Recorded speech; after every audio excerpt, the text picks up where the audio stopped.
आदर्श विद्या मंदिर आदर्श नगर पालपुरा की ऑनलाइन कक्षाओं में आप सभी विद्यार्थियों का हार्दिक स्वागत अभिनंदन। प्यारे विद्यार्थियों, आज हम पढ़ने जा रहे हैं कक्षा 12 की हिंदी अनिवार्य विषय में पद्य खंड का एक पाठ है भूषण। कवि भूषण की इन कविताओं का अध्ययन हम करने जा रहे हैं।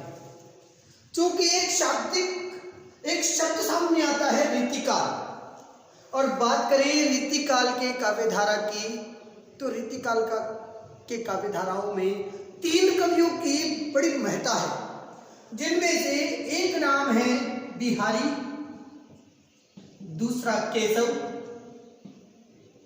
और तीसरा नाम है भूषण। इन 3 कवियों पे ही डिपेंड करता है पूरा रीतिकाल, कविताओं का ये काल। यहाँ के सारे कवि जो भक्ति काल में प्रारंभ हुई व्यवस्थाएं थी, उसके बाद वो आगे बढ़कर के जमींदारी या यूं कहूं कि सामंतवादी जो लोग थे, उनकी यश गान में ही ये लोग अपना काम चला रहे थे।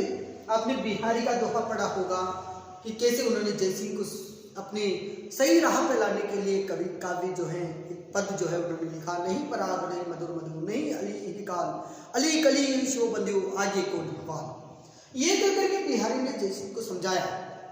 और यदि कहीं बात करें रीतिकालीन काव्यधारा की, तो मैं यूं ही कहूंगा कि रीतिकालीन के सारे कवि जो हैं वो श्रृंगारिकता के पद गाया करते थे।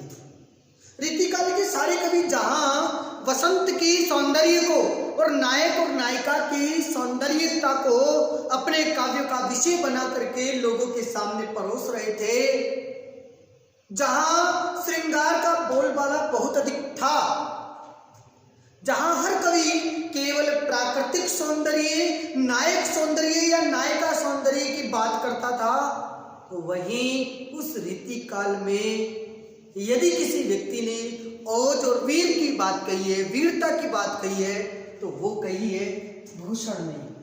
ये वो कवि था जिसने ओजस्विता और वीर रस की बात कही।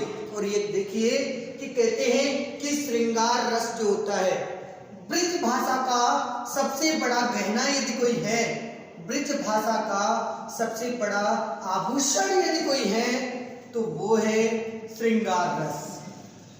और इस श्रृंगार रस की प्रधानता ही ब्रज भाषा को सर्वश्रेष्ठ बनाती है।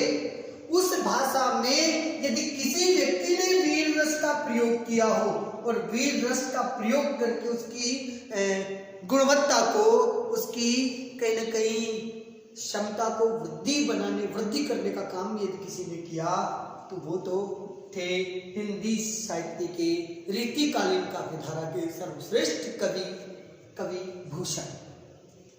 चूंकि भूषण जो है वो इनका नाम नहीं था, भूषण इनकी उपाधि थी। आज हम पढ़ेंगे हिंदी साहित्य के हिंदी अनिवार्य विषय में जो कवि भूषण जो दिया गया है, उनके कविताओं को। कवि भूषण का जन्म सन 1613 ईस्वी में हुआ, मृत्यु सन 1715 ईस्वी में। रीतिकाल के श्रृंगार प्रधान काव्य सरिता में वीर रस की प्रबल धारा बहाने वाले कवि भूषण का जन्म उत्तर प्रदेश के कानपुर के तिकवापुर गांव में सन 1613 ईस्वी में हुआ।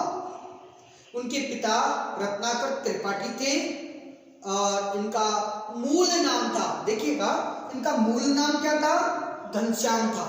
इनका मूल नाम घनश्याम था और भूषण इनकी उपाधि थी। अब मैं आपको बता देना चाहता हूं कि घनश्याम को भूषण उपाधि किसने दी?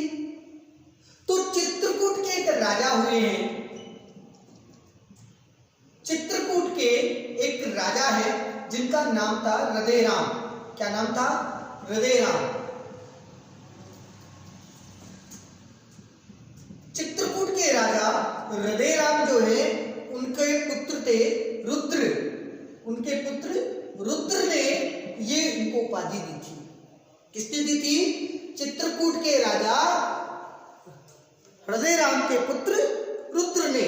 और कहते हैं कि शिवराज जो भूषण इनका जो काव्य संग्रह है, शिवराज भूषण जो इनकी कविता है, उसमें इन्होंने अपना एक पद लिख रखा है और उस पद में उन्होंने लिखा है कि कुल सुलम की, देखो उस भाषा की बात कर रहा हूं, घनश्याम को भूषण उपाधि दी है किसे दिए कि कुल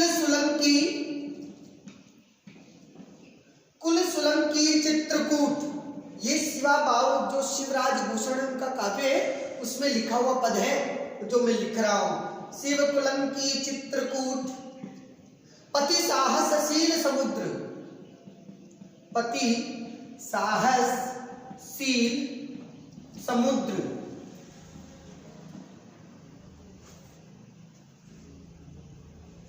कवि भूषण पदवीदयी, कवि भूषण पदवीदयी, हृदय राम सुत रुद्र, हृदय राम सुत रुद्र, ये पद है शिवराज, इनका एक काव्य है शिवराज भूषण का। शिवराज भूषण के काव्य में इन्होंने ये